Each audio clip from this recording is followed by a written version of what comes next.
कहते हैं रस्सी जल गई पर ऐठन न गई। यही हाल है चीन का। अर्थव्यवस्था का बुरा हाल है। चीन के अंदर विद्रोह जन्म ले चुका है और गीदड़ भभकी दे रहा है चीन।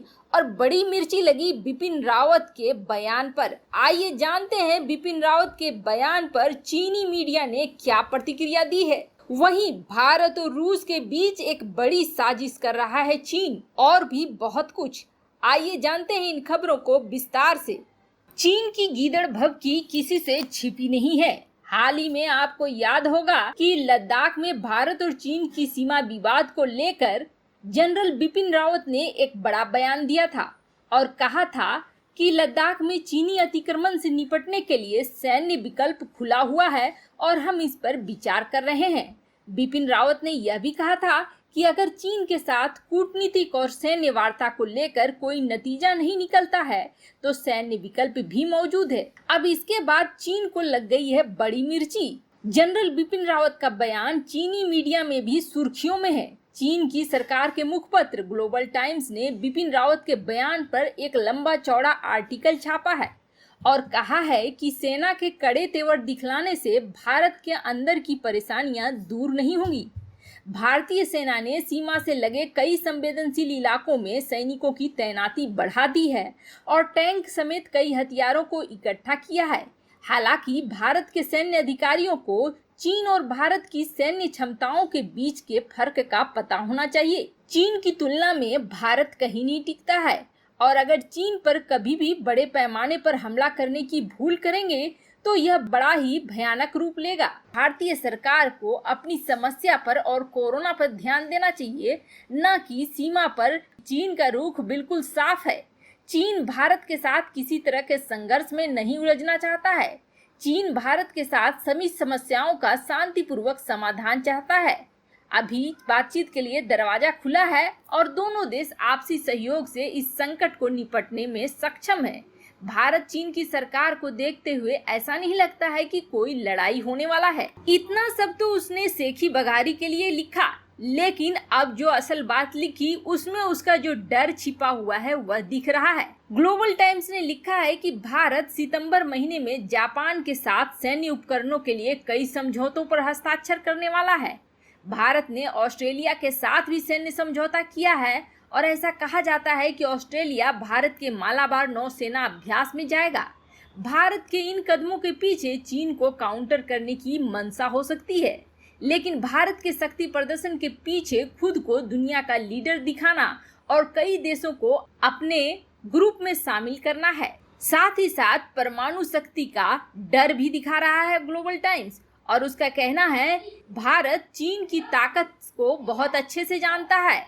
ऐसे में परमाणु शक्ति संपन्न चीन के साथ भारत झगड़ा नहीं लेगा। चीन का असल डर तो अब निकल कर आया और उसने ग्लोबल टाइम्स में लिखा कि अमेरिका भारत को प्यादे की तरह इस्तेमाल कर रहा है और जिस समय भारत की सेना ज्यादा ताकतवर हो जाएगी उस समय अमेरिका से भी भारत का झगड़ा होगा। लेकिन चीन हमेशा से शांति प्रिय रहा है और भारत के साथ शांति प्रिय ही रहेगा और विकास के रास्ते में बढ़ेगा। हालांकि चीन कितना शांति प्रिय है यह पूरी दुनिया को पता है और चीन को भी यह बहुत अच्छे से पता है कि इस वक्त अमेरिका ही नहीं दुनिया के कई देश चीन के खिलाफ हैं। दक्षिण चीन सागर में भारत की वजह से कई देश अब खुलकर बोलने लगे हैं, जैसे कि वियतनाम, फिलीपींस। ऐसे में चीन का परमाणु बम की धमकी देना कुछ वैसा ही है जैसे पाकिस्तान बार बार परमाणु बम की धमकी देता है। यानी कि चीन के अंदर एक डर समा गया है। अगर चीन परमाणु संपन्न है तो भारत भी परमाणु संपन्न है और भारत और चीन से कई गुना ज्यादा अमेरिका संपन्न है। चीन ने एक और बड़ी साजिश करी है भारत और रूस के बीच। आजकल खबरों में आप बराबर देखेंगे कि रूस ने उठाया भारत का फायदा और रूस चीन के साथ कई परमाणु शक्तियां संपन्न हथियारों का निर्माण कर रहा है। ऐसी ढेर सारी खबरें आपको बताते हैं इन खबरों में कितनी सच्चाई है और आखिर कौन सी साजिश चल रही है। सिप्री नाम की एक संस्था है जो कि हर साल अपनी रिपोर्ट निकालती है विश्व की गतिविधियों पर, हथियारों पर और अंतर्राष्ट्रीय सुरक्षा पर। उस रिपोर्ट में कई सवालों को उठाया गया है क्या भारत और चीन का रूस फायदा उठा रहा है? तो रूस के लिए कौन ज्यादा महत्वपूर्ण है और क्या गुपचुप तरीके से रूस चीन का साथ दे रहा है? कई ऐसे प्रश्न हैं जो उठाए गए हैं और उसका जवाब भी दिया गया है। सिप्री के अनुसार रूस अब चीन और भारत के बीच एक बड़े मध्यस्थ की भूमिका में आ सकता है। यानी कि एक तरह से सिप्री पश्चिम जगत को चेतावनी दे रहा है, उन्हें जगा रहा है। सिप्री के रिपोर्ट के अनुसार चीन जहां आर्थिक और रणनीतिक रूप से रूस के लिए ज्यादा महत्वपूर्ण है, तो वहीं भारत भू राजनीतिक और आर्थिक इन दोनों क्षेत्रों के लिए बहुत महत्वपूर्ण है रूस के लिए। वैसे तो रूस और चीन के बीच काफी गंभीर सीमा विवाद है, लेकिन इन सब के बावजूद रूस ने चीन को अपने देश में खुली व्यापार करने की छूट दे रखी है। वहीं दूसरी तरफ अगर भारत को देखें तो भारत एक एक करके चीन को लात मार के अपने देश से बाहर निकाल रहा है। अगर सिप्री की रिपोर्ट को ध्यान से पढ़ेंगे तो आप इसमें सिर्फ यही देखेंगे कि सिप्री यही कहना चाहता है कि रूस भारत और चीन दोनों का फायदा अपने अर्थव्यवस्था को मजबूत करने के लिए उठाता है।